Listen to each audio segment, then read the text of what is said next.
Okay, so welcome back, everyone.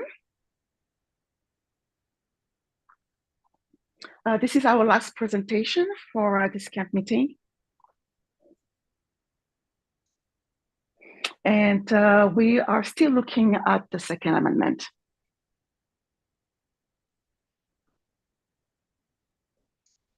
I want to say that it's going to be a little bit challenging.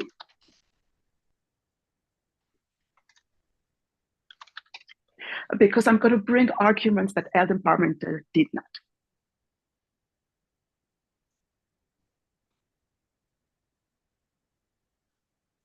I hope I'm not going to bring confusion.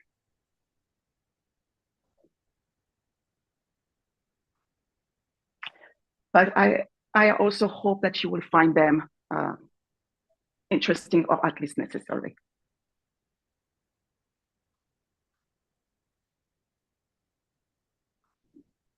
So we are going to start with a silent prayer.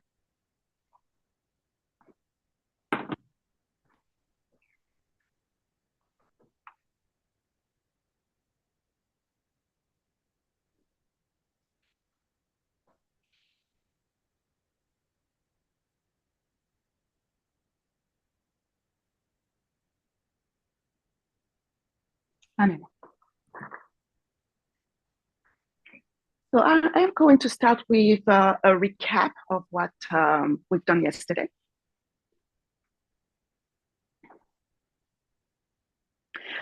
Yesterday, we explored the historical context in which the Second Amendment has been written.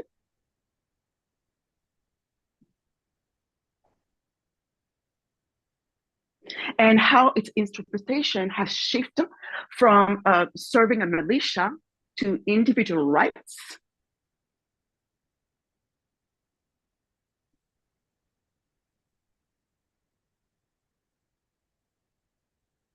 And also from bearing arms to carrying guns.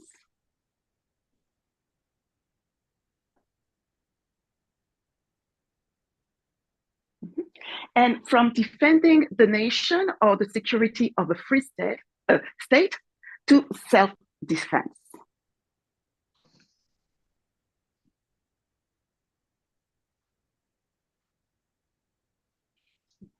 So we look at three main actors who changed the public opinion on the subject.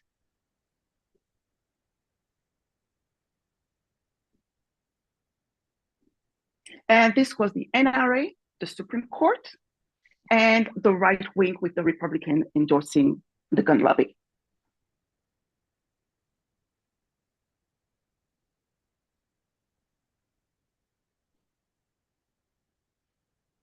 In the beginning, I also placed the context in which I was looking at this study.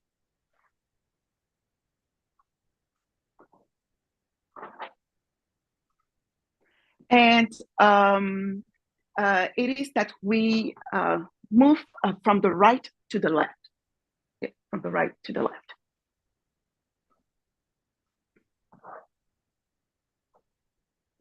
And the right and the left are characterized with an underlying principle, which is freedom or equality.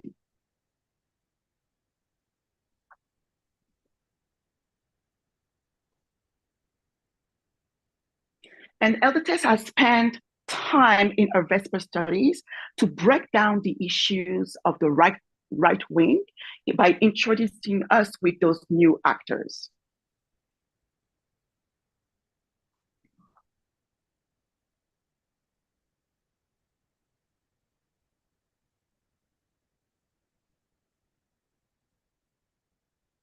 And one of the reasons it was to identify what's their worldview and not to bring their worldview into the movement.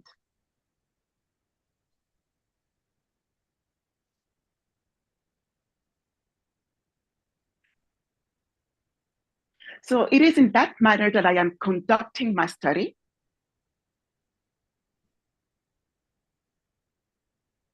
And because I want to ensure that I do not bring worldview into my own position. I mean, their worldview into my own position.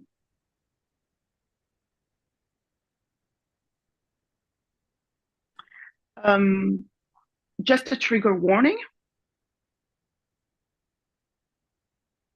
I will discuss heavy subjects like rape and murder.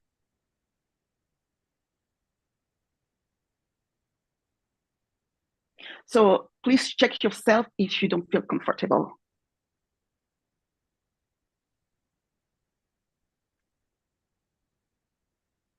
Mhm.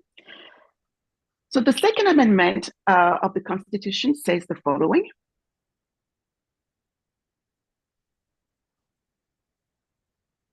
A well-regulated militia being necessary for the security of a free state, the right of the people to keep and bear arms shall not be infringed.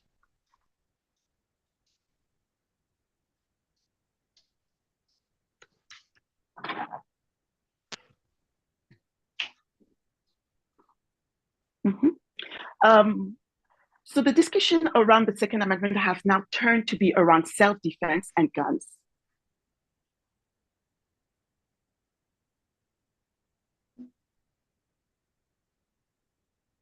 So much that it is viewed as not only a constitutional right, but also a fundamental and natural right that needs to be protected at all costs.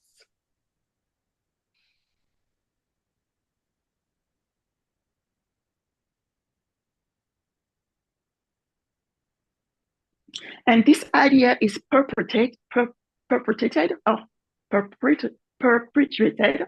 by the Second Amendment fundamentalists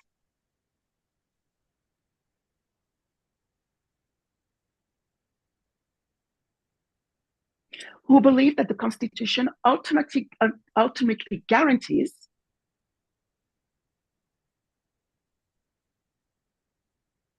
an individual right to use guns in self-defense. One of the way that self-defense laws have been implemented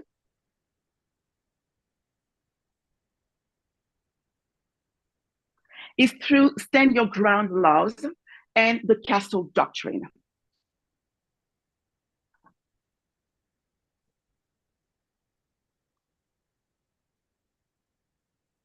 Yeah.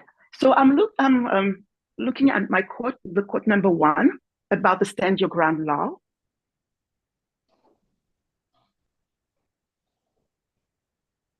That's the definition from Wikipedia.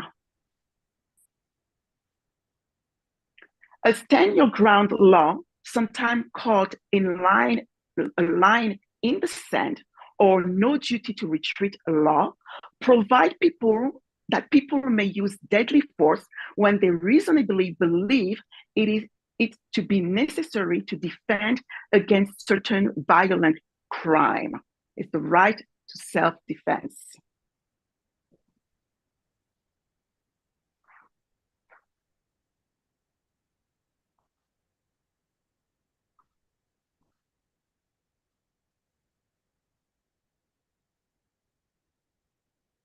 So,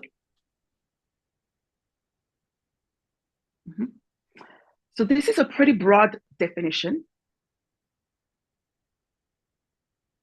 that applies to your home and anywhere else if you're feeling threatened.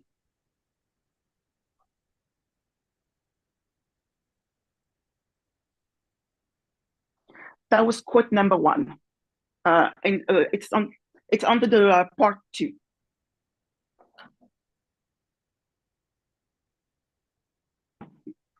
Um, I don't know what I was saying. Okay, so if you feel threatened and it's a question of life or death,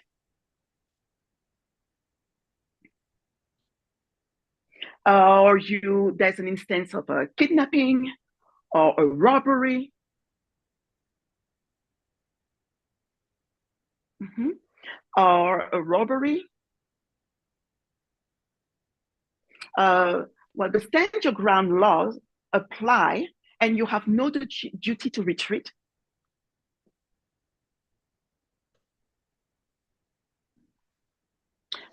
Mhm.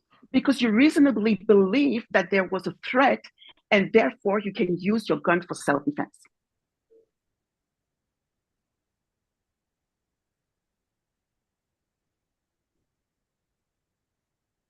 And those stand your ground laws, they are considered self-defense laws.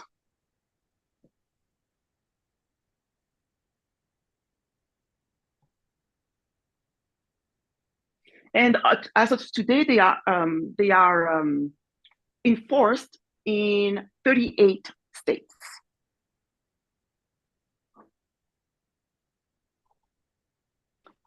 There are some states like New York who do not have stand your ground laws.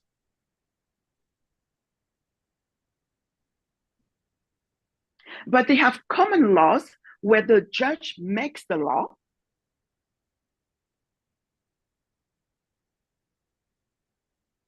That incorporate what they call the castle doctrine.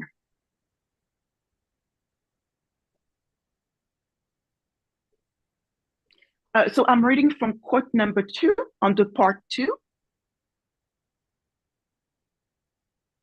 And this is just a definition of the castle doctrine from Wikipedia. So the castle doctrine is a legal doctrine under which people have no duty to retreat when they are in their home or in some places in their vehicles or workplaces. The castle doctrine and stand your ground laws provide legal defenses to persons who have been charged with various use of force crimes against persons, such as murder, manslaughter, aggravated assault, and illegal discharge or brandishing of weapons, as well as attempts to commit such crimes.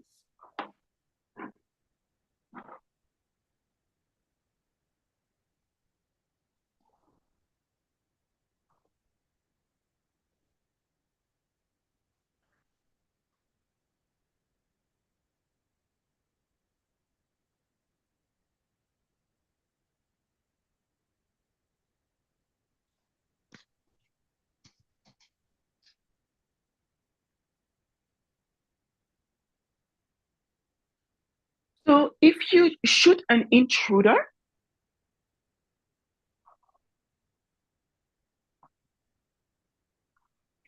it will be seen as self-defense.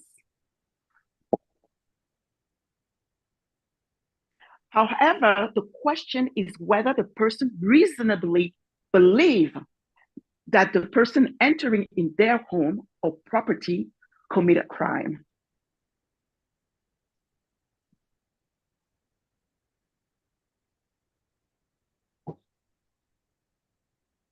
So castle doctrines, they're a little bit less broader than the stand your ground laws.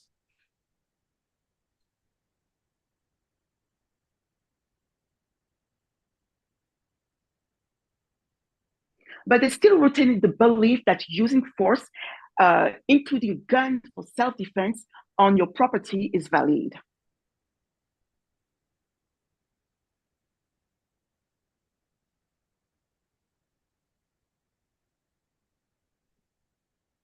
Even though the outcome can be different. So I'm going to show you some examples of that you may have heard of stand your grounds law applied.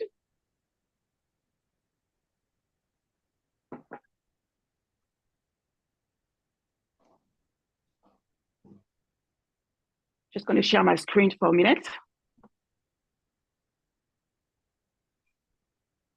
Okay, so the first one, and I'm going to read this from part 2 again, the quote number 4, number 5, and which one? Number 6 and number 7 and 8. It's just talking about the people that I'm showing on the screen. So, sorry, go ahead.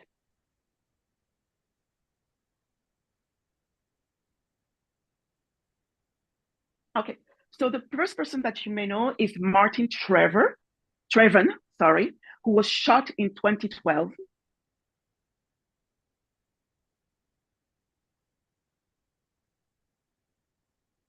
He was shot by George Zimmerman while he was going back to his father's place. And George Zimmerman used the argument of self-defense, stand your ground law.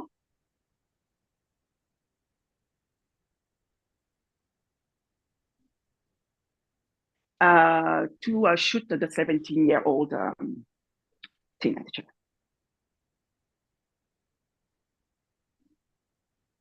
And he was acquitted. Yeah. So another example that you may have heard of is the shooting of Ralph Yarl.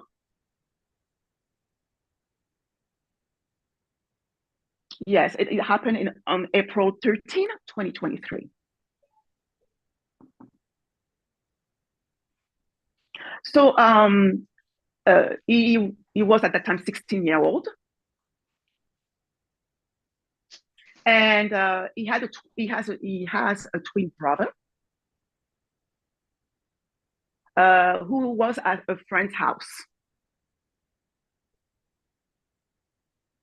And so their parents, they asked him to go and get the brother.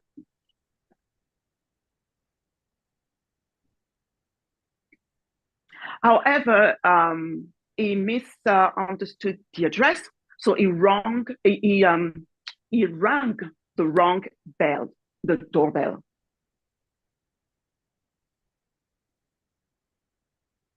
And Andrew Daniel Lester, that's his whole name.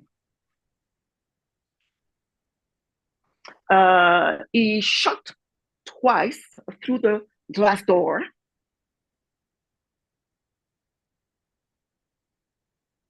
Which injured Yarl.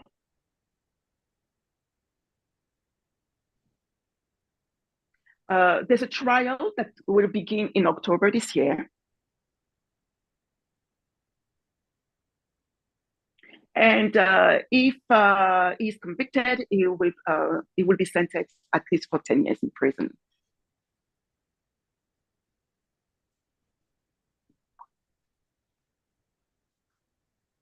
And just so you know, Yarl is still alive.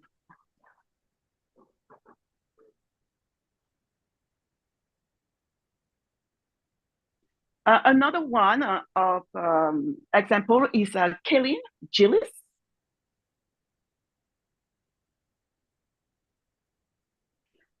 She was a 20-year-old. She was traveling, but she turned onto the wrong driveway.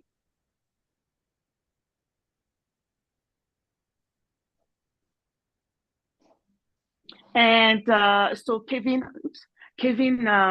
Monahan, he shot her.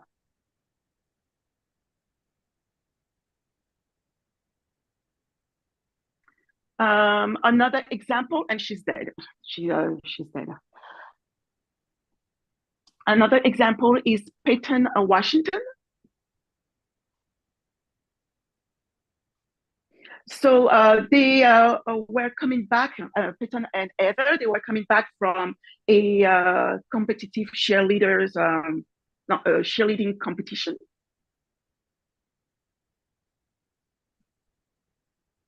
And walking in the parking lot, they opened the wrong car.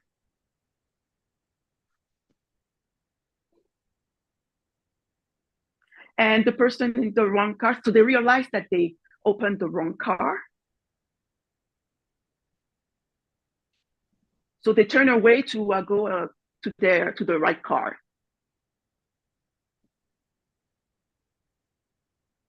But the owner of the car, Pedro Rodriguez,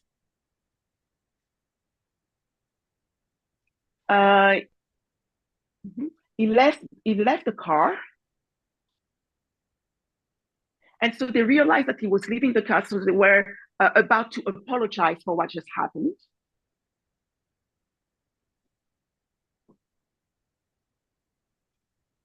But he shot them instead. They are just injured. They are not dead. Just for information. Another one, that would be the last one, is the shooting of Kingsley White and her parents.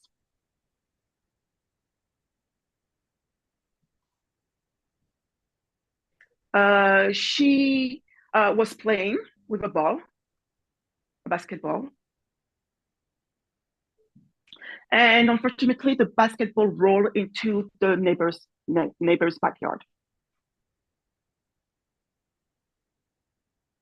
And well, the neighbor shot her,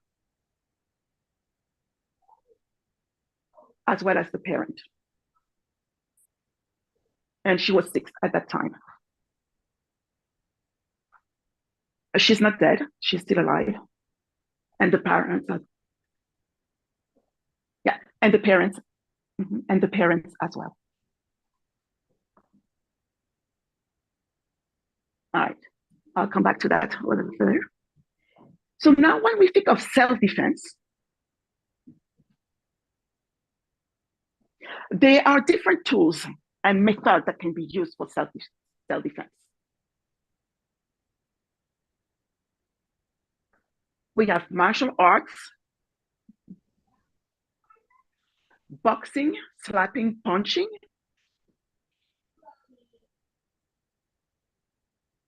and punching. Okay, kicking, paper spray, bear spray.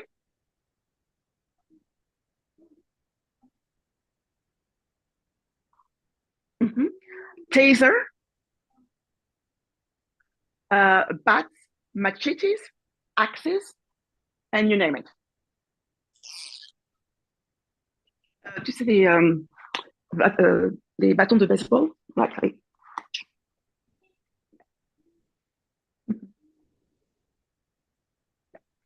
Uh, However, the gun lobby, the NRA,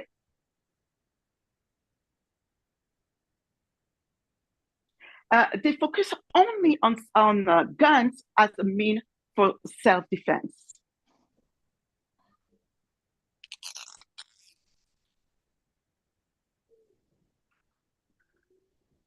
Right there.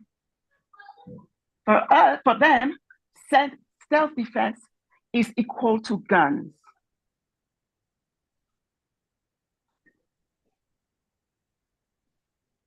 And even though it has been, researchers have noticed that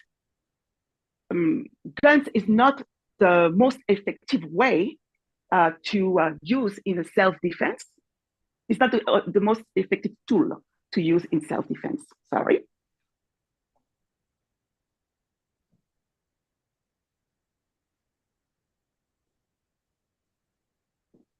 The NRA always use gun rights, the guns as a means for self-defense.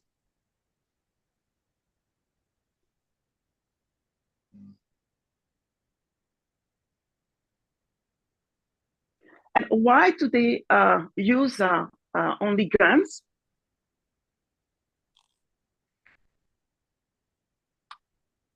It's because there's this notion of empowerment, which will come later on.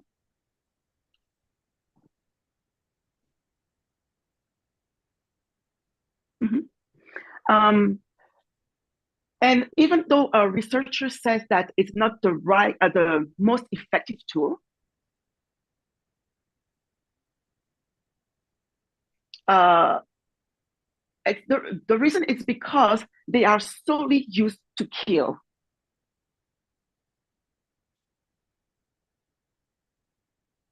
And gun owners, they receive very little training before owning a gun.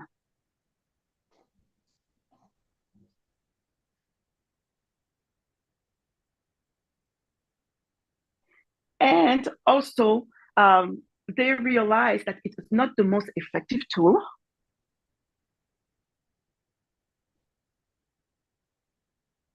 because there are certain groups that are most likely to be victimized.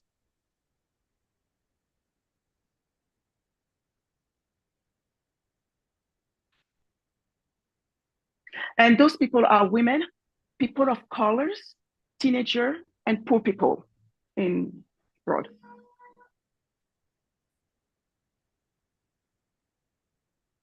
And on top of that,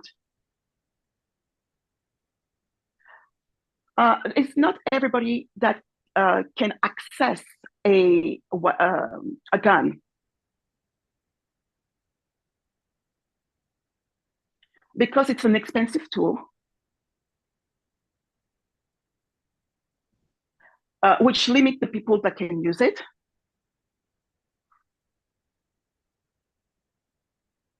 And you have to be an adult to carry a gun.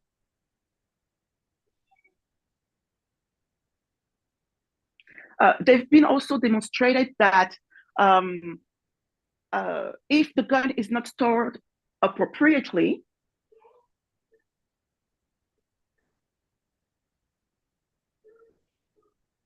it will cause more harms to the people near a gun.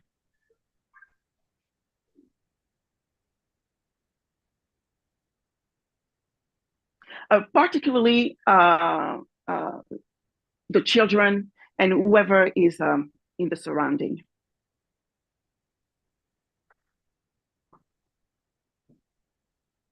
But despite the danger that guns can bring,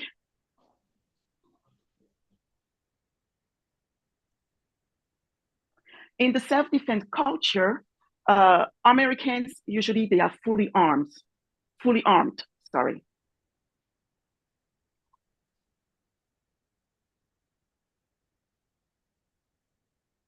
Mhm. Actually, there's more guns than civilians in the U.S. population.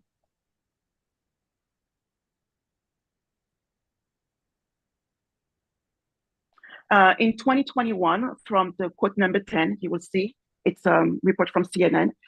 There are 120 guns for every 100 Americans. Yes.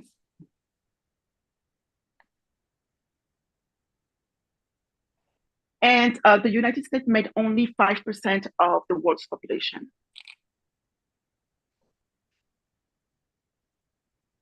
But they own about half of the world's guns, which is about more than 300 million firearms.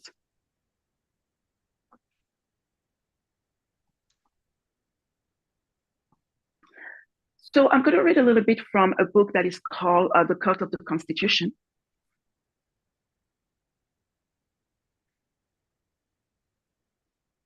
It was written by Marianne Kate, who is a scholar in, oh, I can't remember what. She's a scholar.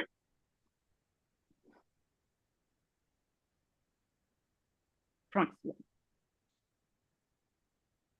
yeah, and she's also a lawyer.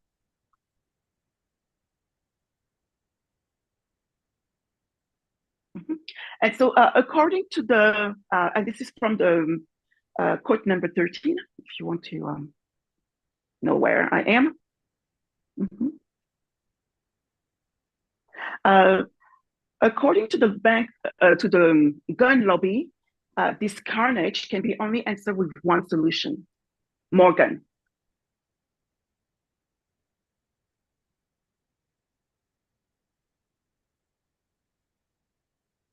So the more gun violence there is, the more people fear gun violence, and the more they fear gun violence, the more the gun lobby tells them that the only answer to bad gun violence is good gun violence.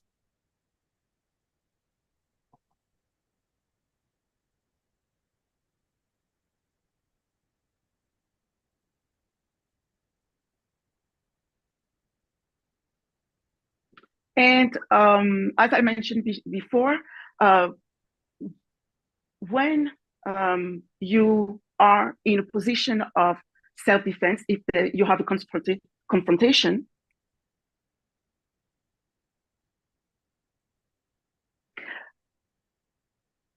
uh, many people don't receive a lot of training, which that will impact their judgment and also how they overcome biases before shooting.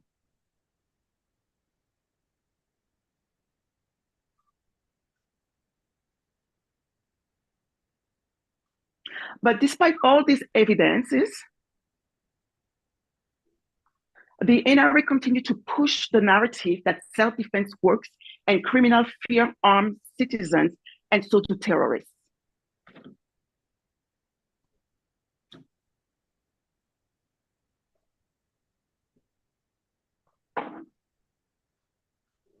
Yeah, that, wait a second. The narrative that self-defense works and criminals fear armed citizens, and so do terrorists.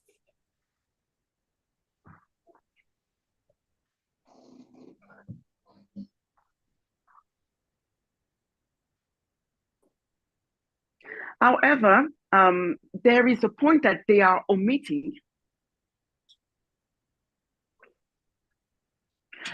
Is the fact that most mass shootings that take place in private residence, not in public space.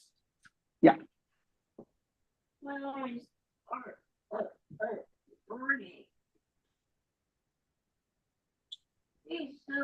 I'm just going to read a little bit of a sentence from the quote number 16.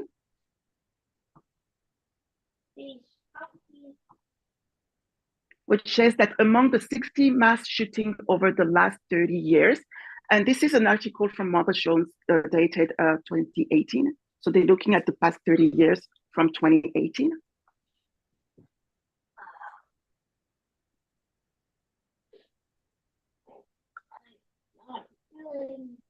So among the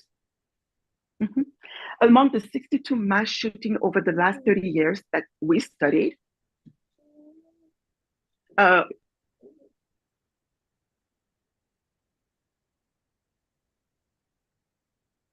not a single case include evidence that the killer chose to target a place because it banned guns.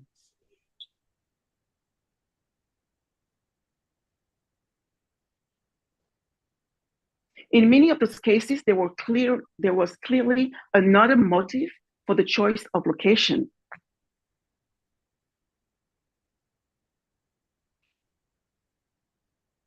For example, 20 were workplace shooting.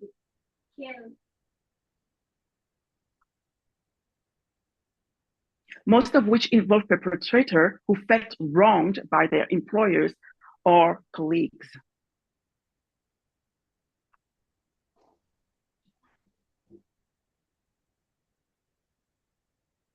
And last September, when a troubled man working at a sign manufacturer in Minneapolis was told he would let go, he pulled his 9mm Glock and killed 6 people and injured another before putting a bullet in his own head.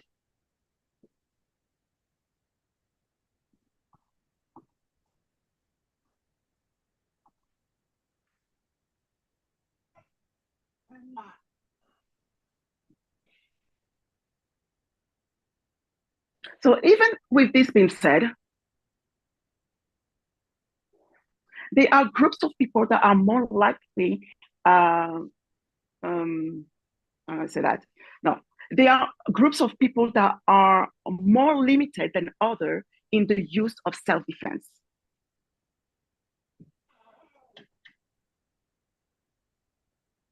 And this group are women and people of color.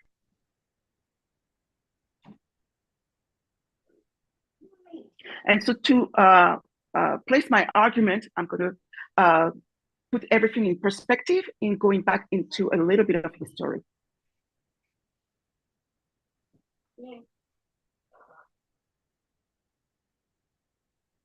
So in the late 1700s,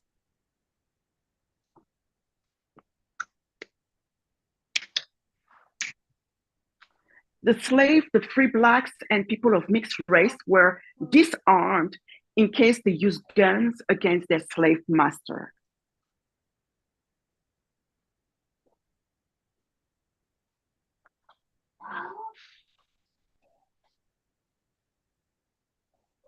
And I'm just going to read a little bit from a Harvard Law Review, a paper. This is the quote number 17.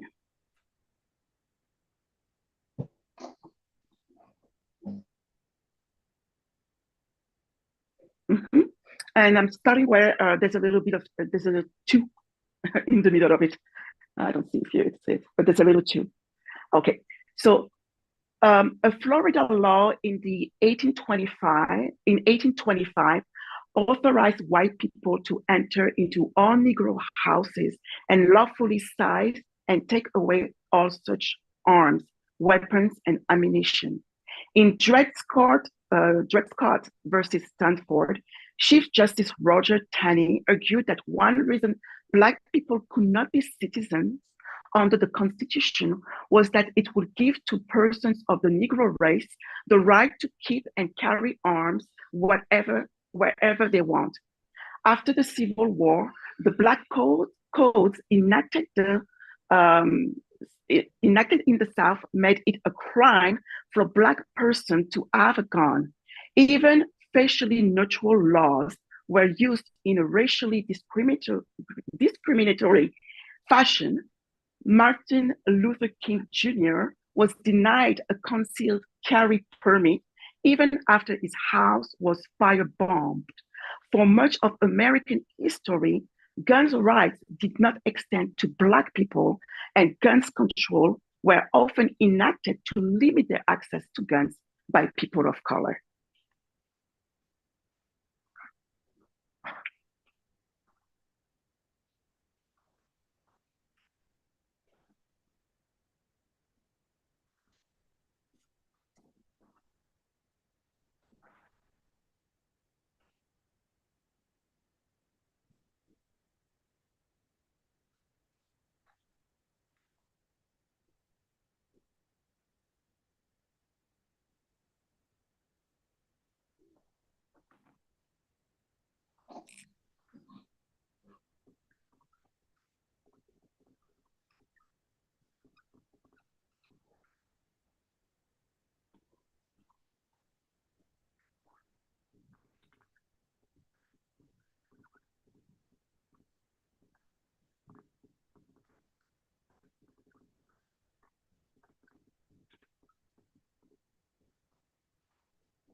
Now, reading from the Yale Law Journal.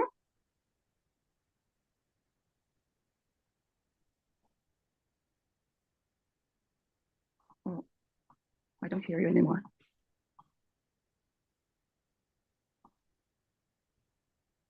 Okay. Talking about the women, and I'm reading from the quote number 18. The Anglo-American common law originally provided that a husband, as master of his household, could subject his wife to corporal punishment or chastisement, so long as it did not inflict permanent injury upon her. During the 19th century, an era of feminist agitation for reform of marriage law, authorities in England and the United States declared that a husband no longer has the right to chastise his wife. Yet, for a century after courts repudiated the right of chastisement, the American legal system continued to treat wife beating differently from other cases of assault and battery. And men who assault their wife were often granted formal or informal immunity from prosecution in order to protect the privacy of the family and promote domestic harmony.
Thank you. I'm going to read the quote that starts with marital rape. I think I put it in the same one. Marital rape, a former, a former, oops, sorry, give me a second, please. Okay, marital rape, a former partner rape of domestic violence and sexual abuse by a spouse is illegal in all 50 US states, though the details of the offense may vary by state. Prior to the 1970s, marital rape was legal in every US state. By 1993, marital rape was a crime nationwide. Still, in the 1990s, most states continued to differentiate between the way marital rape and non-marital rape were viewed and treated. The law have continued to change and evolve, with most states reforming their law in the 21st century. However, there are still states where marital rape and non-marital rape are treated quite differently under the law.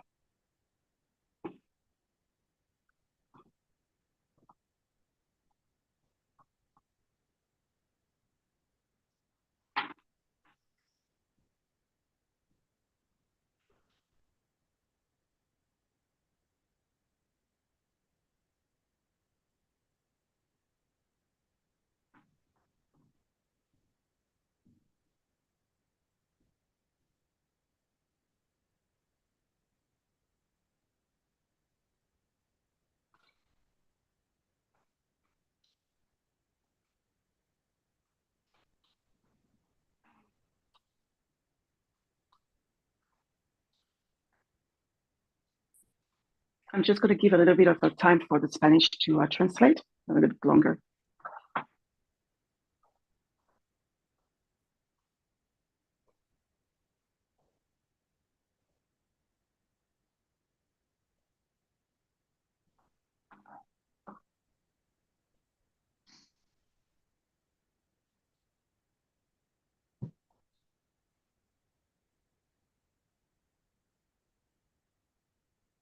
Okay, so there's another fact to take into consideration, is that although people should submit to the authority of the government,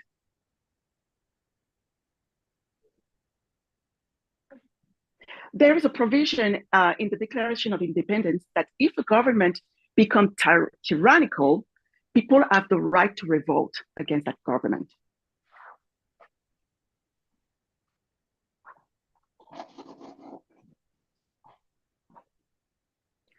The Declaration of Independence proclaims the right of the people to alter or to abolish government that has failed to secure their rights.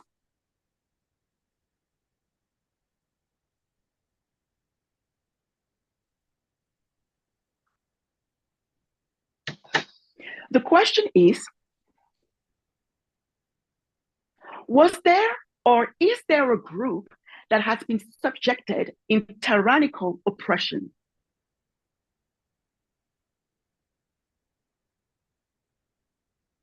History will tell you that women and non-white men have repeatedly been subjected to state violence.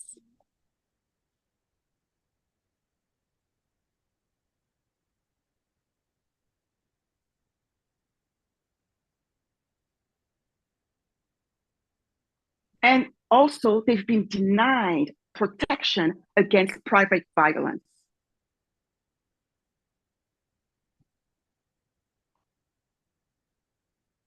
The institution of slavery, for example, permitted violence against Blacks. Yes, against Blacks.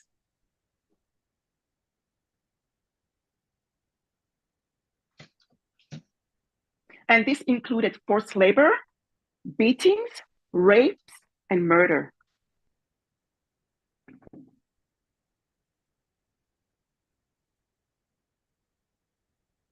And there was no law for them to protect or having the right to exercise self-defense.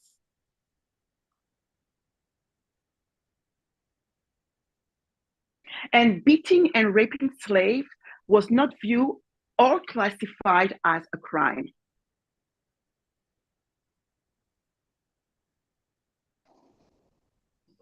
During the Jim Crow era, the Black codes did not permit Black men and women to use their self-defense or to get justice.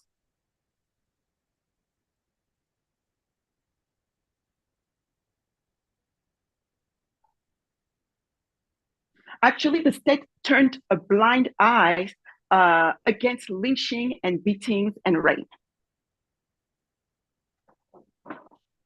The state turned a blind eye against lynching, beating, and rape.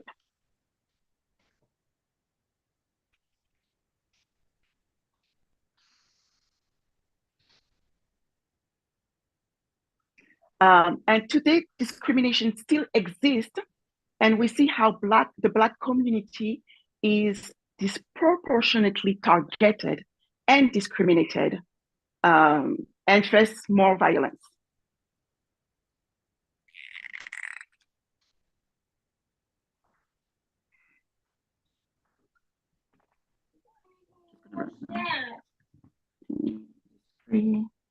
Discrimination.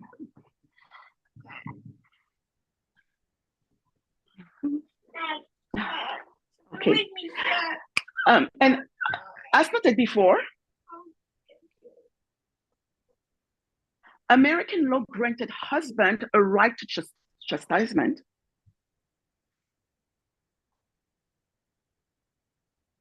and an exemption for marital rape.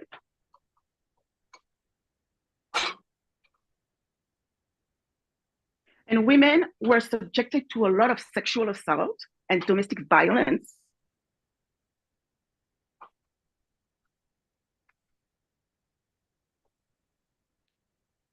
Yet in early America, go ahead. If a woman killed a husband, she would be accused of petty treason. Petty, this way. I'll write it there. P-E-T-T-Y.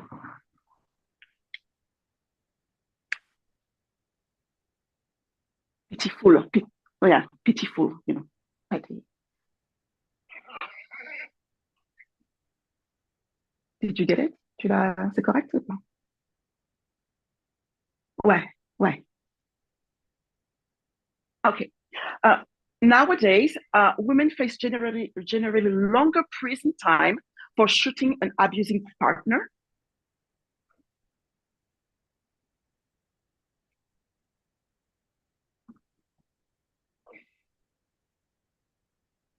And they also face greater risk of sexual assault.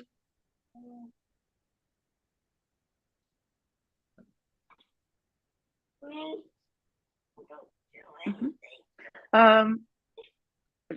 From the quote number 22, no, number 19, sorry. I'm just going to take a snip of each of us. So as of 2022, so this is from the National Coalition Against Domestic Violence.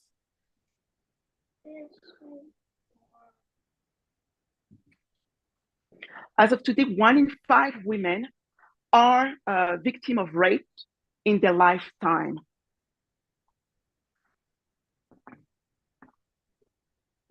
One in 5.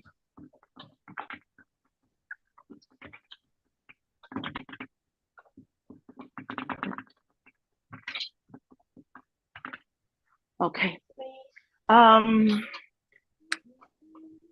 What else? Most intimate partner homicide are committed with firearms.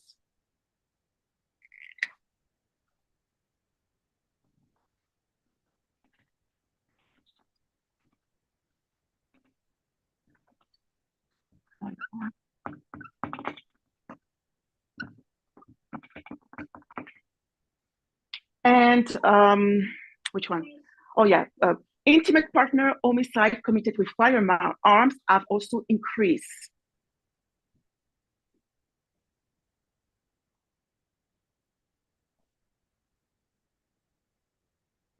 And between 2010 to 2017, it increased to 26%.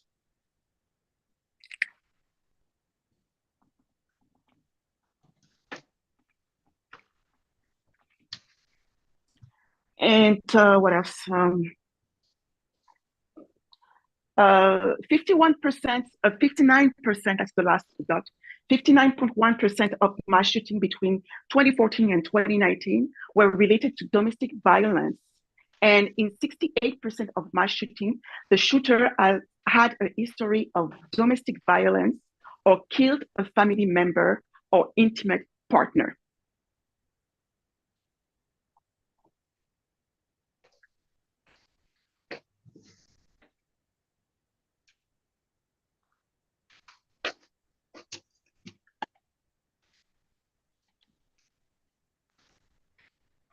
With this background in mind,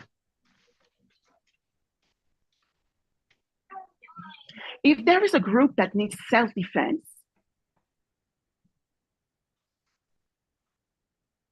and more protection from the state, that will be women and people of color. Yet they are the ones that are likely to be targeted and victim of gun violence.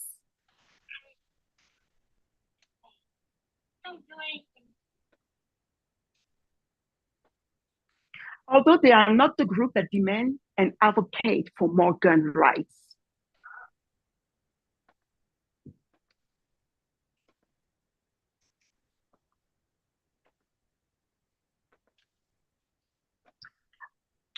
A Black male possessing a gun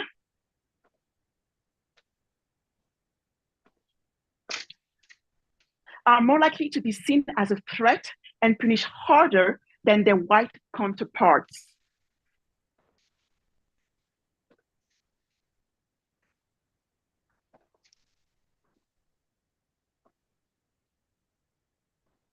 And yeah, and states that have passed the right to carry or stand your ground laws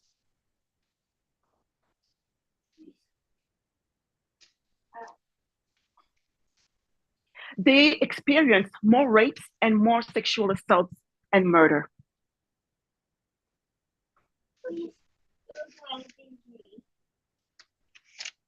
So I want us to take an example of university and colleges.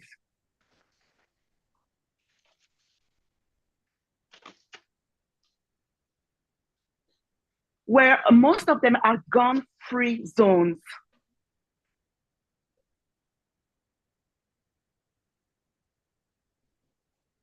So they are considered as the safest places in the country.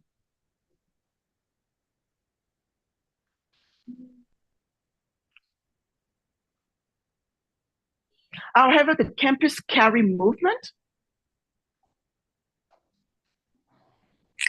like this,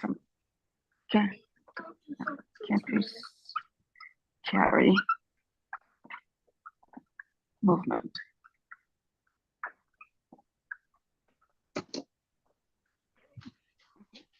Which is backed up by the NRA.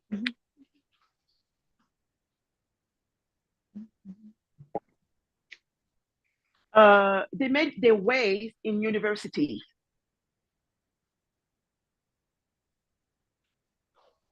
And report actions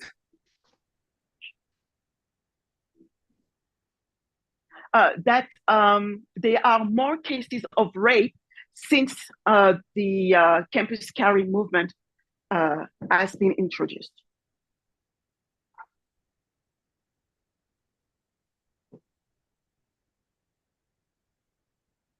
And this is because women are threatened with guns.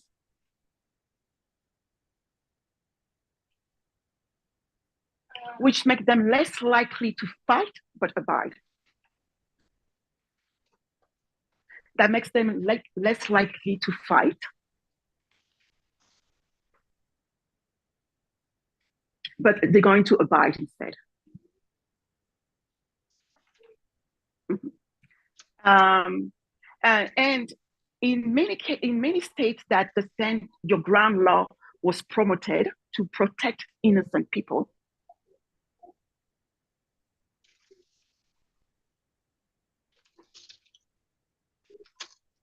They've seen increase in the rate of homicide. This is from part of the report 21.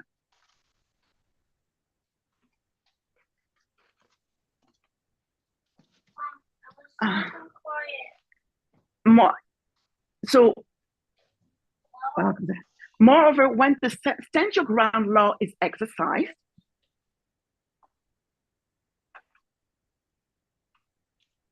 the end result is different for women than for men.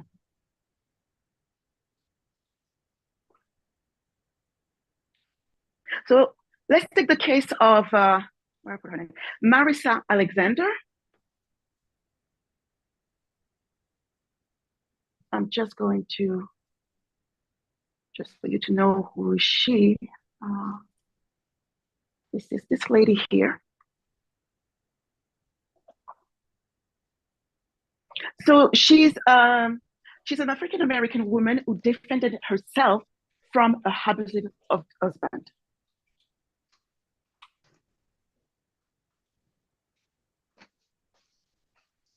There was an order, a protection order against him already.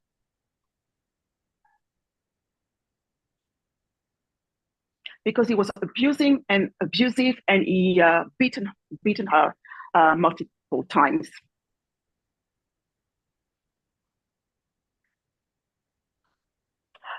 When she gave birth to their child, she invited him to see the child. And when she went to the bathroom and looked at her phone,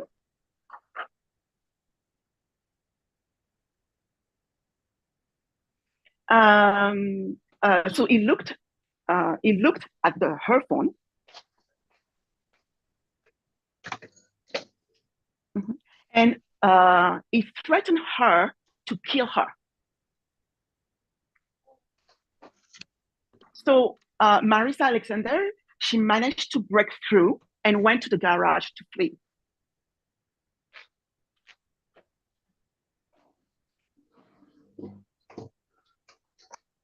So she grabbed, but she couldn't open the door of the garage. So she grabbed the gun that she lawfully owned in her car.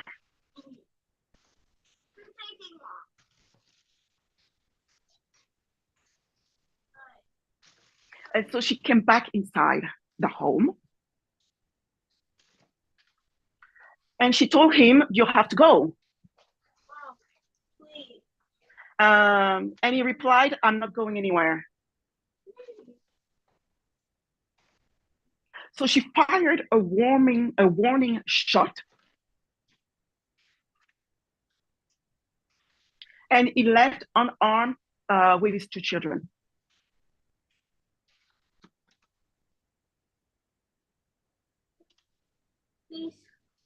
No, unarmed. Like, il était pas blessé. Right. So he called 911. And the police arrested her on the spot.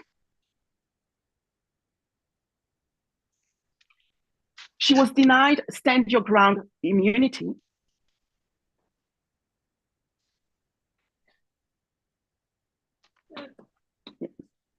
Mm-hmm. And she was sentenced and convicted for 20 years in prison.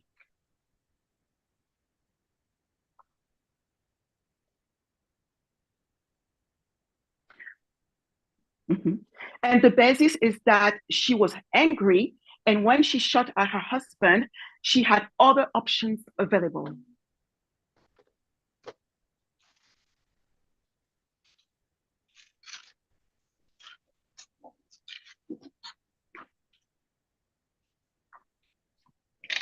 So they, mm-hmm.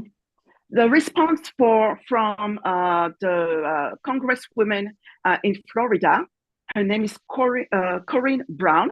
This is from quote number 22.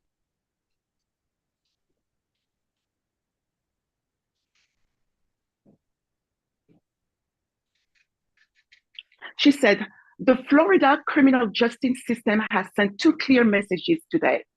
One is that if women are victims of domestic violence, try to protect themselves, the stand your ground law will not apply to them.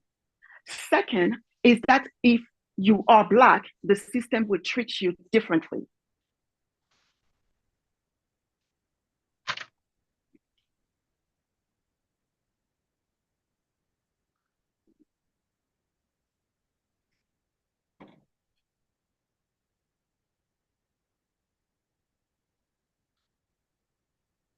So there was a retrial. But she was still not. She was still denied the stand your ground immunity, and she accepted instead a 3-year plea.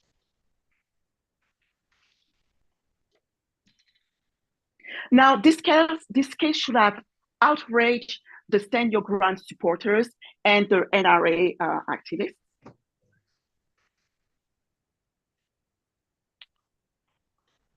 Should have. Aurait dû. Okay, I'm going to repeat. So this case should have outraged the stand your ground supporters.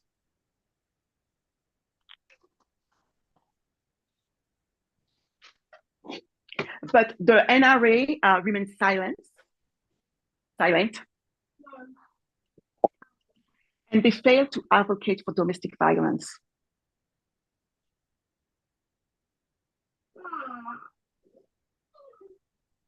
Now, if you take the case of George Zimmerman, I showed you a picture before.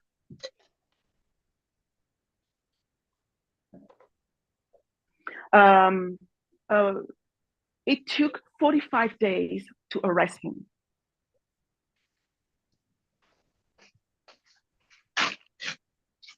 And he was acquitted of the second-degree murder.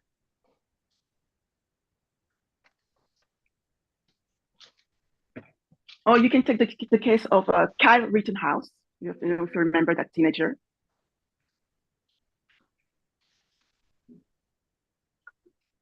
That's the teenager, who drove to a protest in Wisconsin, and he shot 2 men and injured a third.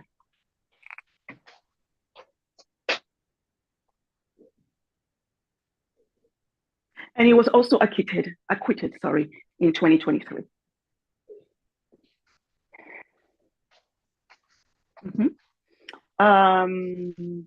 So the outcome is that when women use self-defense or deadly force,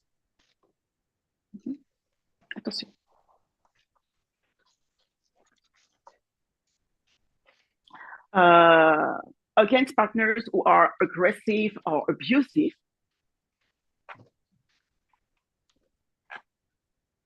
instead of receiving the protection that the law guarantees,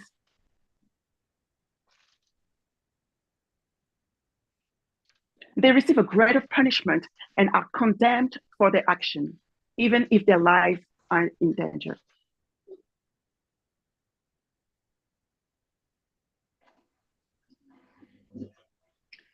In the case of Marissa Alexander, for the law to be in her favor, she was supposed to wait until the moment he comes at her with a gun.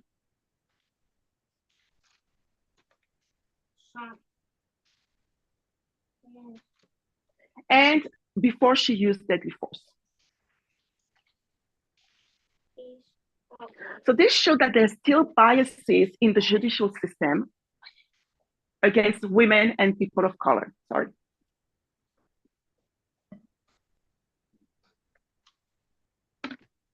And this shows also that the gun lobby is not advocating for the group who needs these protections.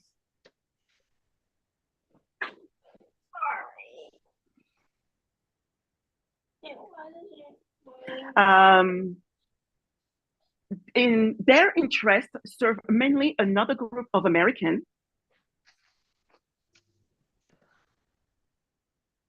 a group that has not faced the same level of prejudices.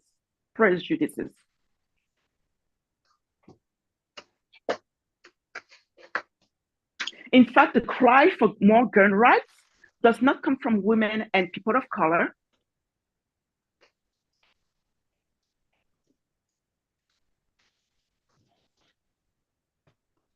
Those who are advocating the Second Amendment prominently are white and male.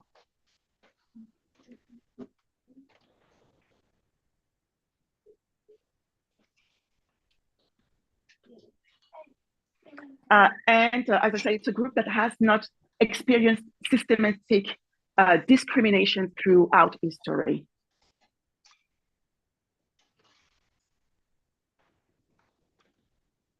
I'm just going to change position for a minute because I need to go on the other.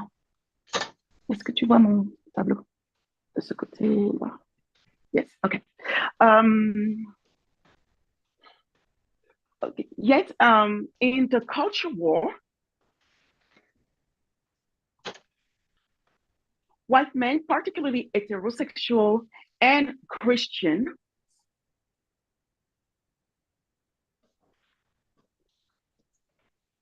they feel constantly under attack by the government.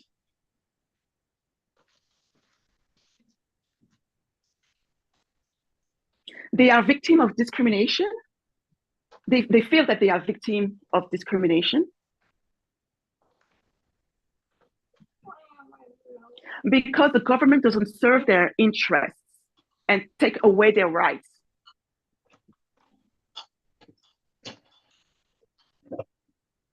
Therefore, they have remained cautious about other groups.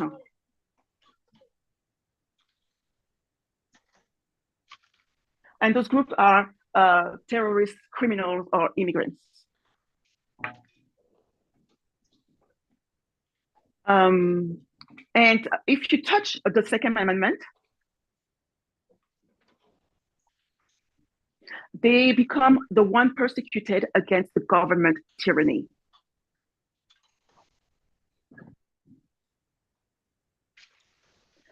So when we talk about culture war, just for us to remember, it is an expression that rose in 1991.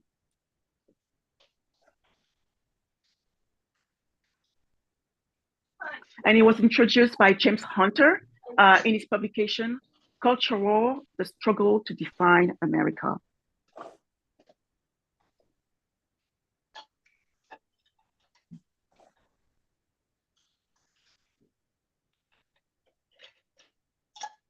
And it described what he saw as a dramatic realignment and polarization of American politics and culture.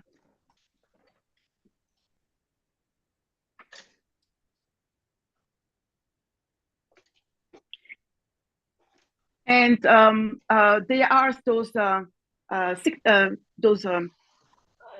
issues that polarize, the American politics and culture.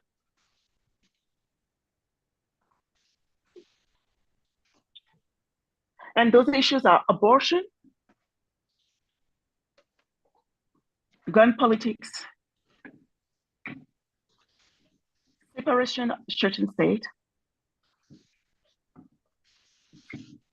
privacy,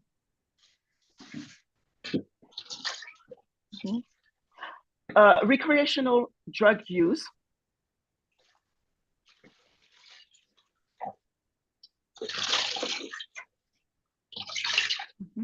homosexuality,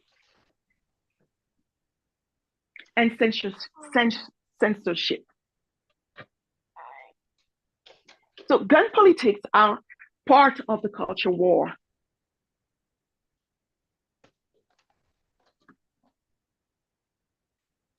And one prominent figure or person of this culture war is a man called Charlton Heston.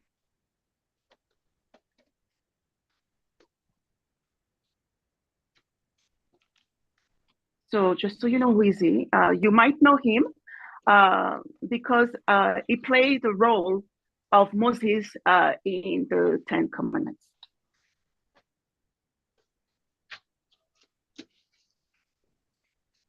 Well, he served as the president of the NRA from 1988 to 2003.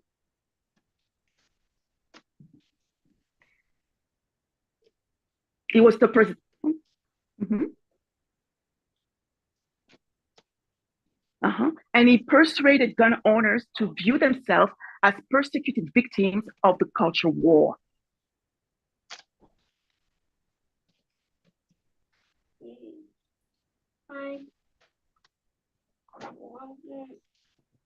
So in the book, The Cult of the Constitution, we learned that according to Heston, the truly oppressed class in America is white, Christian, straight, working class men. Maki?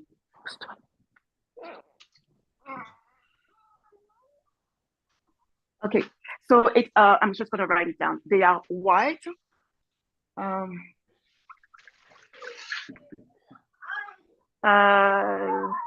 they are Christian,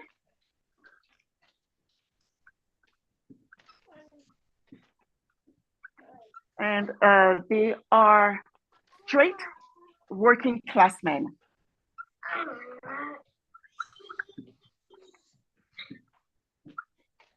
And working class men.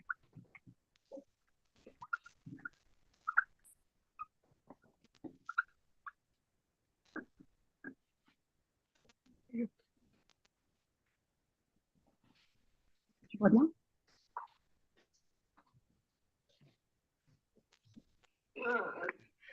Working class. Qu'est-ce qu'il y a? Okay. So, yeah. So this is what he says. I'm going to read the quote from 24. He says, "Heaven help the God-fearing, law-abiding Caucasian, middle-class Protestant, or even worse, evangelical Christian, Midwest or Southern, or even worse, rural, apparently straight, or even worse, admittedly heterosexual, gun-owning, or even worse, a narrow card carrying, average working stiff, or even worse, mere working stiff, because not only don't you count, you're a downright obstacle to social progress."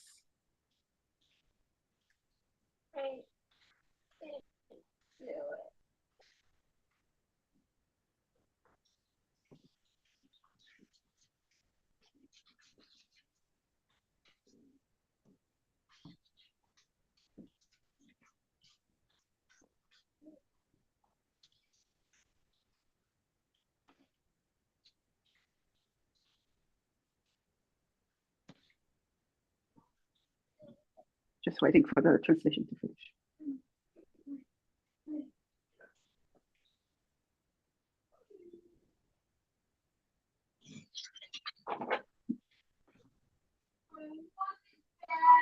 All right. So, third paragraph it said, Heston identified the enemy of the Constitution as the feminists who preach that it is a divine duty for women to hate men, blacks who raise a militant fist with one hand while they seek preference with the other. Heston explained that the attack on firearms was really an attack on the Constitution and America itself. As I have stood in the crosshairs of those who target the Second Amendment freedoms have realized that firearms are not the only issue. No, it's much bigger than that. And according to Heston, nothing less than a cultural war against white men was raging across our land.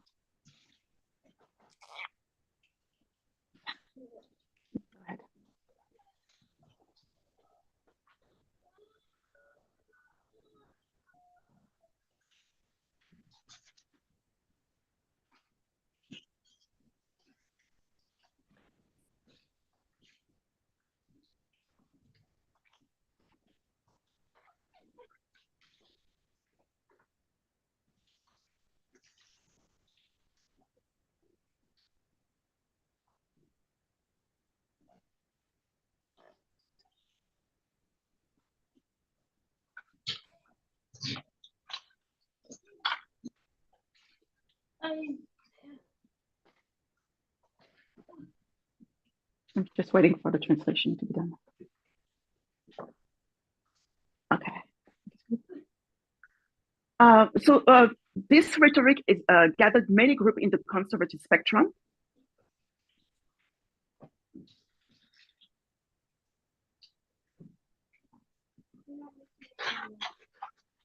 Who see themselves victims because immigrants, gays, women, the poor, and other groups are granted rights and privilege at their expense.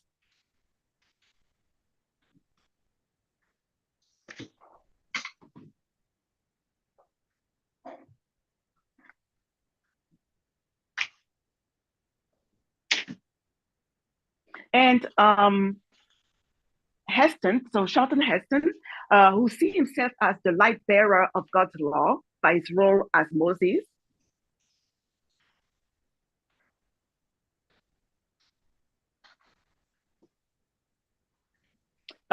he has emphasized this victimization in his speeches by evoking God, whiteness, maleness, persecution, and heroism. I'm just going to write it down.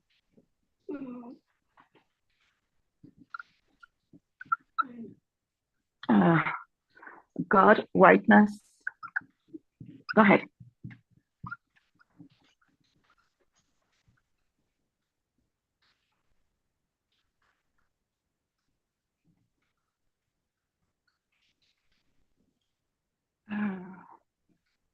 Persecution.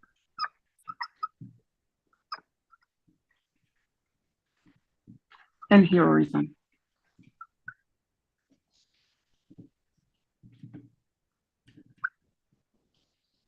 Do you see heroism? And all this, is tied to gun and the Constitution.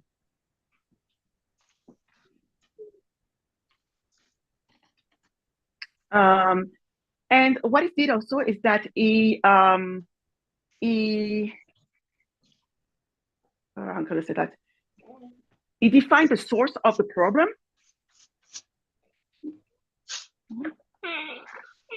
And it's women and Blacks.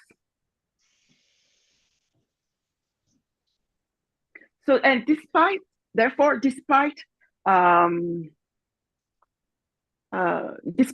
not being targeted for physical violence or sexual abuse,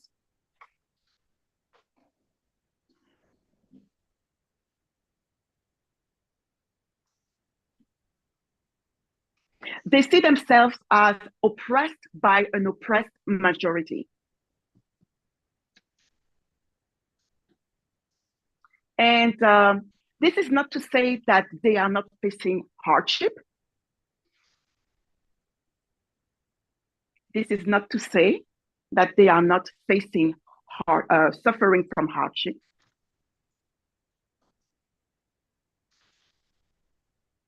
But none of these problems are caused by being white, straight, Christian, or male.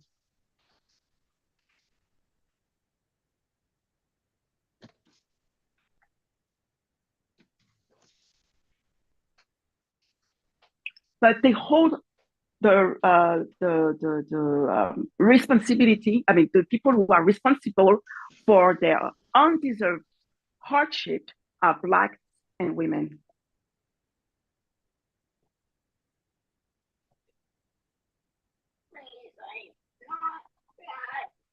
Reading from quote 26.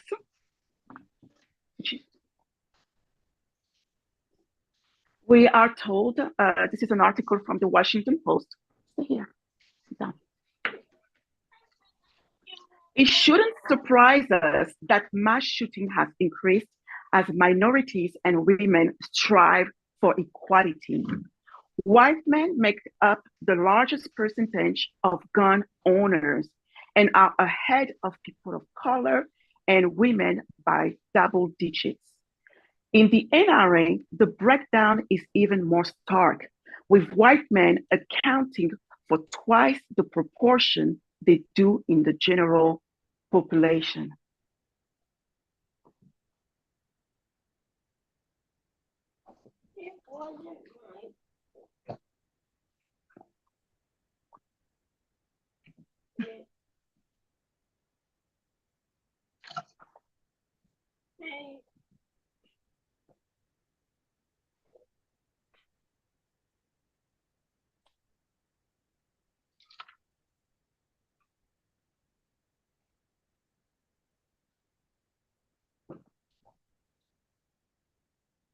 Okay, I'm just waiting.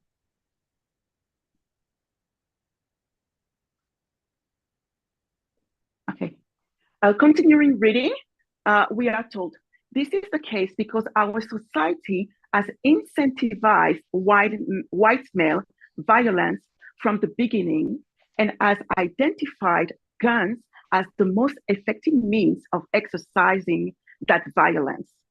This lengthy history means that when white men feel disempowered, they are primed to resort to gun violence to reassert their sense of authority.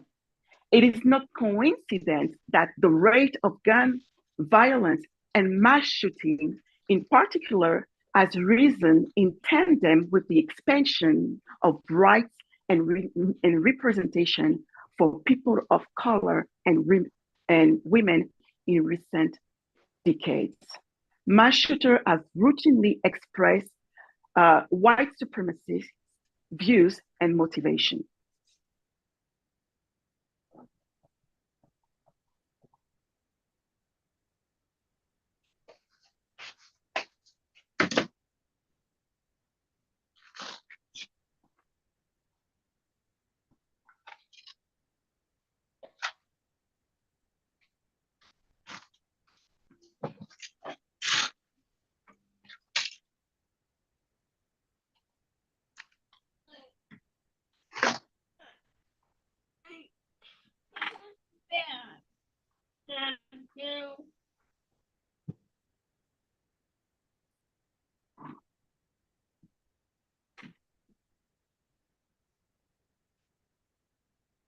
Okay, so hopefully it's good for everybody.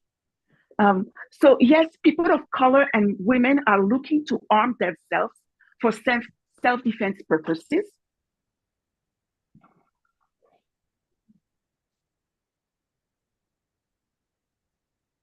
But white males do not support this expansion of rights to this group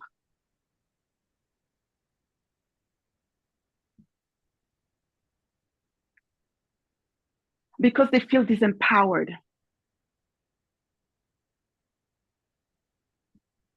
And because of desegregation, civil rights, and abortion rights,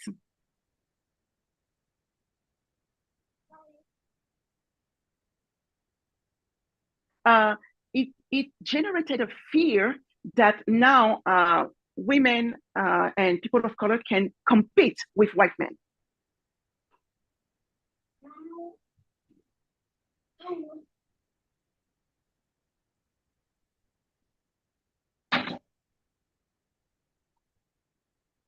So as a result, the advancement of women and people of color of their equality is viewed as an assault of the American hierarchy.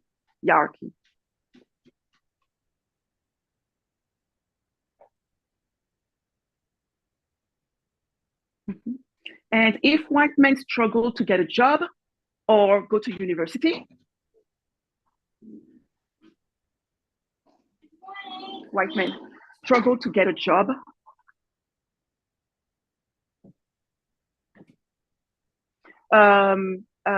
it's because of affirmative action. If white men can no longer engage in sexualized commentary or comments about women,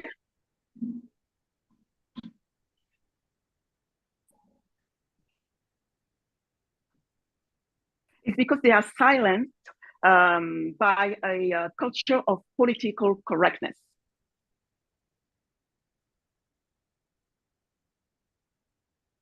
And so they use the Constitution to prove their grievances.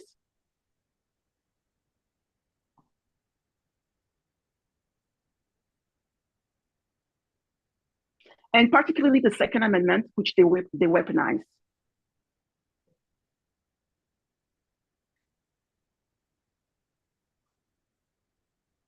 Now, not only this narrative has been supported by the gun lobby,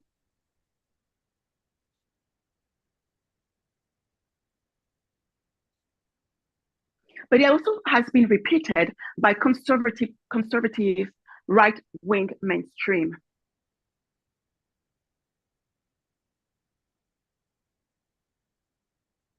So as I mentioned yesterday, in order for the NRA to continue to sell guns,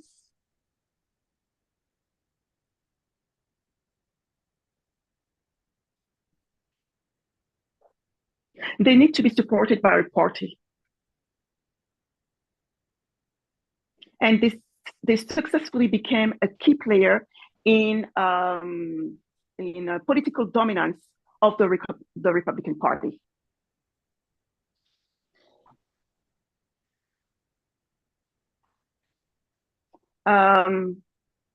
Quote number 27.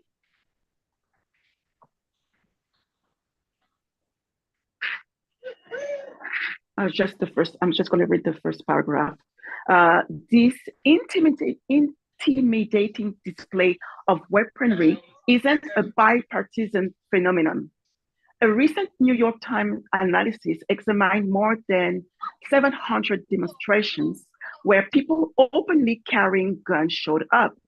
About 77% of the protests, those who were armed represented right-wing views, such as opposition to LGBTQ rights and abortion access, hostility to racial justice rallies, and support for the former president Donald J. Trump's lie of winning the 2020 election. This was a New York Times article from the 2022. I just sit. Oh, you can sit too? Yeah, you can sit on it. You just have to bring it back up. So it's a ways. Yep, I'm ready.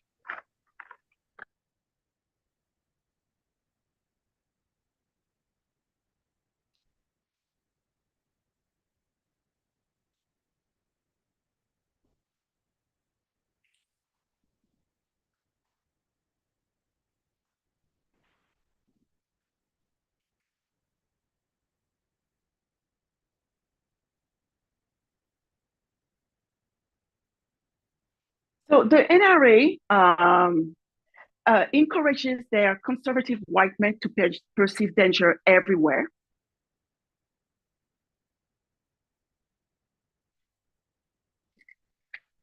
They encourage their conservative white men to perceive danger everywhere.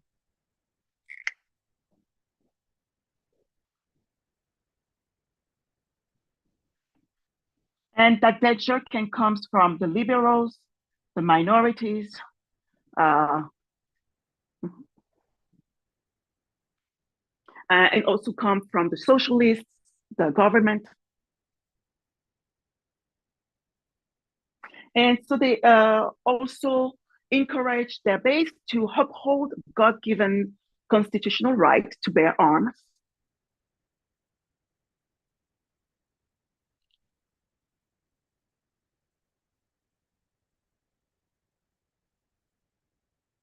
And they do that by upholding the Second Amendment right.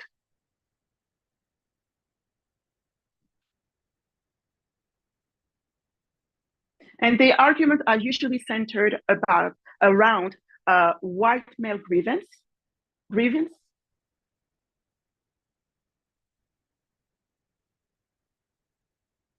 anti-government sentiments, paranoia, and constitutional fundamentalism.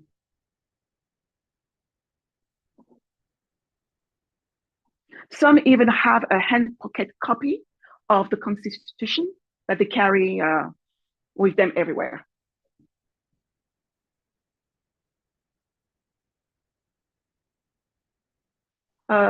Politically, after Ronald Reagan, the next president to speak at the NRA convention and get support was Donald Trump.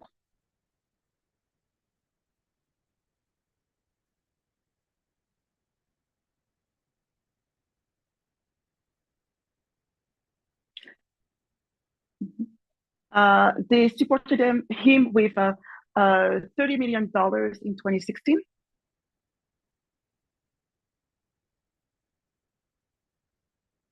And they endorsed him as their presidential candidate for 2024.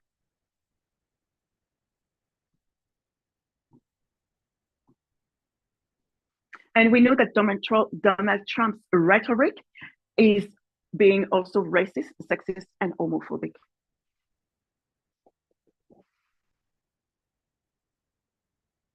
In 2018 and 2019, we start identifying the role of Donald Trump in prophecy.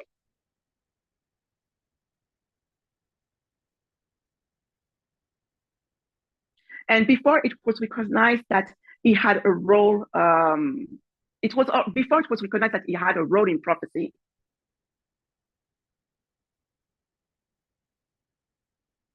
But it became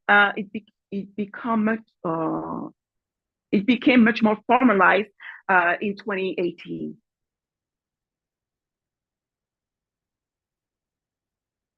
And we realized that it's not about a man,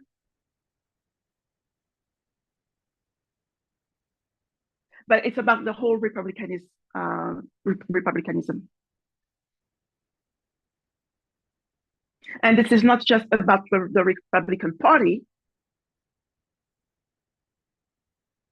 but it's the entire right wing that now needs to be understood with a prophetic perspective.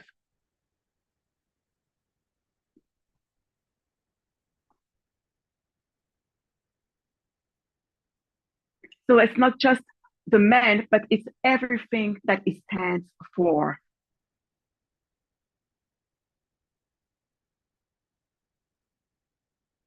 And we know that Trump is opposed to I don't know if it's the right word, but egalitarian democracy or democracy.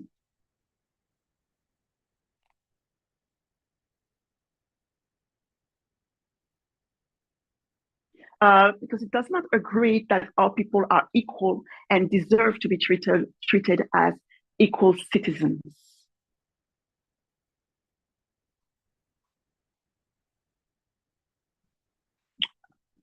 When we look at the culture war, the movement position itself for the defense of equality, gender equality, human rights.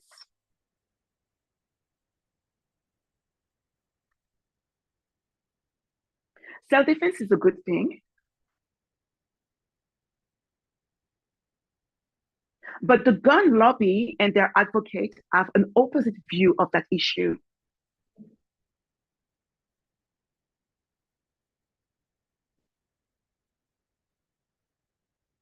They are not asking for self-defense for the good of all.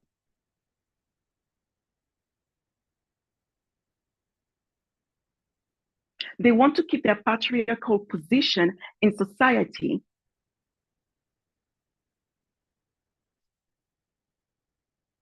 They want to maintain their supremacy, and they will fight for their privilege to remain above women and people of color.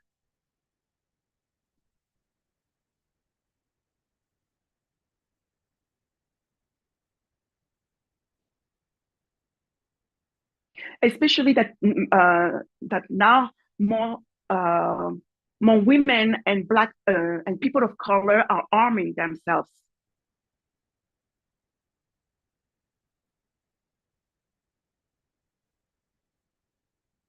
And they arm themselves because it's for legitimate reasons.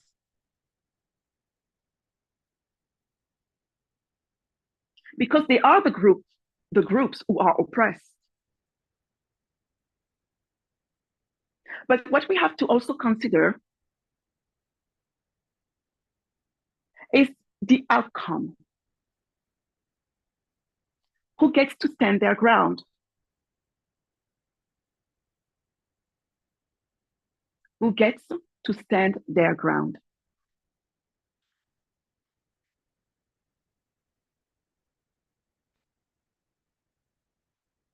Mm-hmm. Who gets to receive immunity? Who gets to go to prison? Who gets to be killed for being at the wrong place? Who gets who gets to be shot for opening the wrong car door or ringing the wrong bell?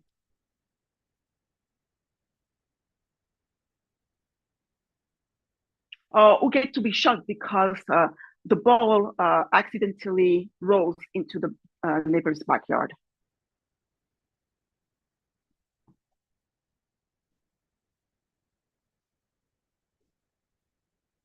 As of today, the justice system does not treat women equally on gun protection.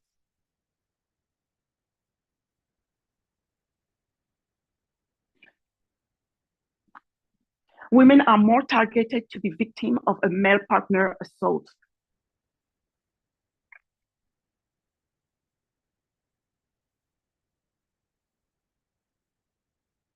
The rate of murder and rapes are actually higher since those laws are implemented.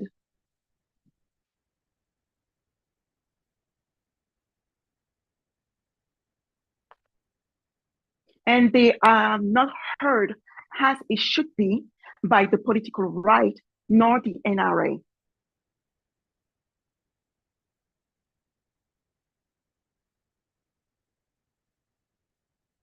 And when intersectionality comes to play, it's even worse.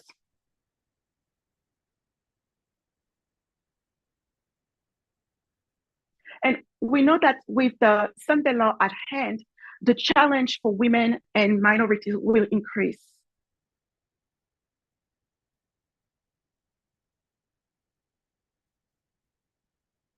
The Second Amendment remains a white man privilege with a unique interpretation solely attached to guns' rights.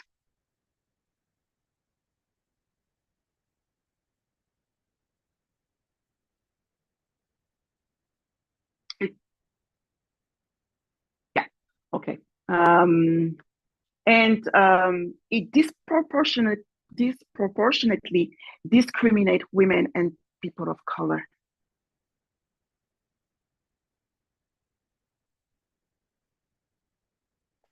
And on top of that, they are in opposition to LGBTQ community and abortion rights.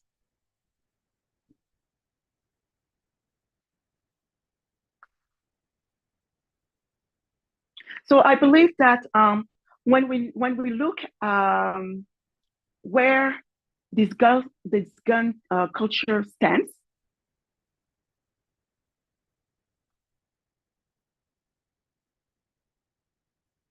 uh, when we take our decision to own a gun,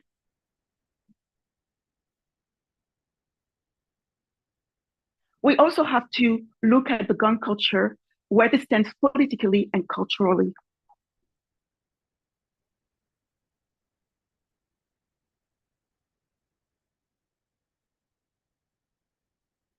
And culturally. And then you can also look where you stand politically and culturally.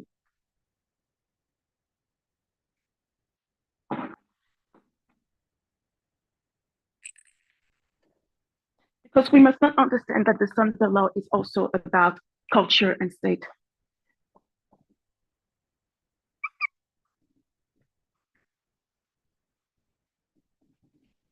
So with all this information in mind, you will be able to decide for yourself whether or not you want to carry a gun.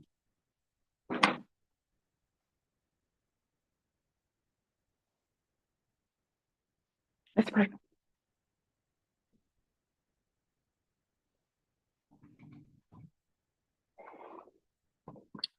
God of heaven, we thank you for the camp meeting.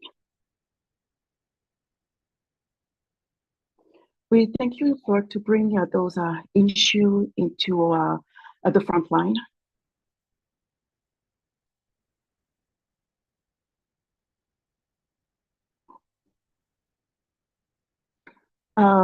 Because they are complex indeed. And we need to take the time to look at them so we understand where we stand politically and culturally and take the decision.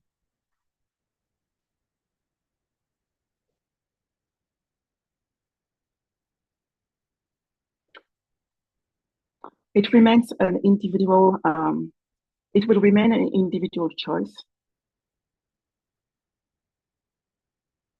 But I pray that the studies that has been presented during the camp meeting will help us to see where we should be.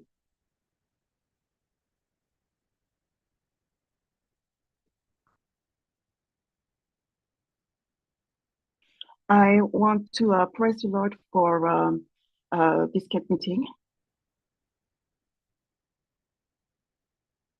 I want to thank all the translators for their work. And also Vadim and Daisy for the help.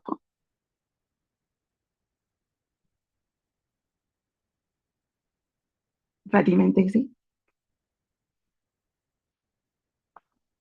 And also Debbie and Annabelle for the organization. I want also to thank Elder Parminder and Elder Tabo for their messages.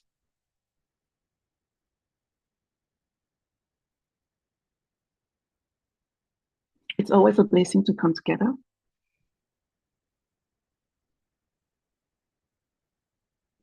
And I pray it won't be the last. I pray it won't be the last. I pray all these things in the name of Jesus and for your glory. Amen.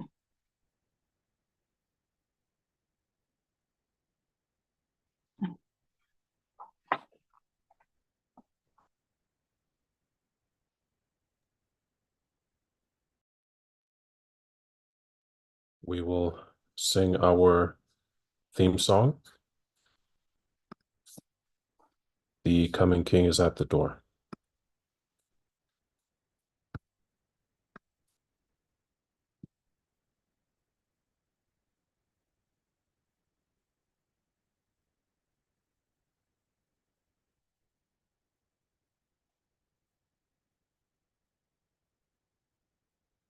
The coming King is at the door, who once the cross for sinners bore. But now the righteous ones alone, God comes to gather home. At the door, at the door, at the door, yes, even at the door. God is coming, God is coming. God is even at the door. The signs that show God's coming near are fast fulfilling year by year.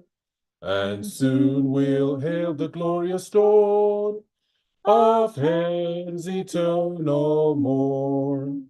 At the door, at the door, at the door, yes, even at the door. God is coming, God is coming, God is even at the door. Look not on earth for strife to cease. Look not below for joy and peace, until the Savior comes again to banish death and sin. At the door, at the door, at the door, yes, even at the door. God is coming, God is coming, God is even at the door. Then in the glorious earth made new, we'll dwell the countless ages through. This mortal shall immortal be, and time eternity. At the door, at the door, at the door, yes, even at the door.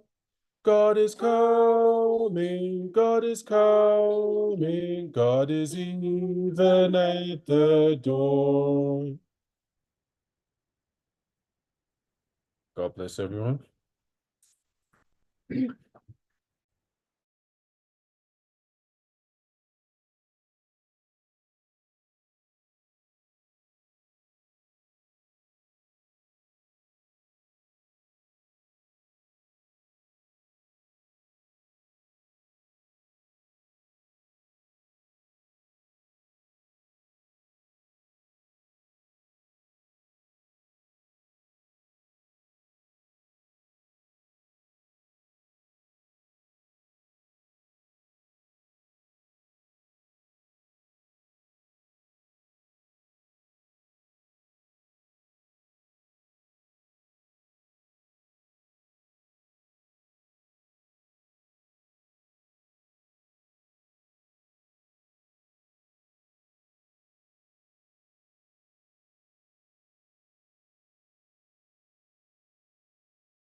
Thank you, Daisy. Oh, and thank you, Vadim.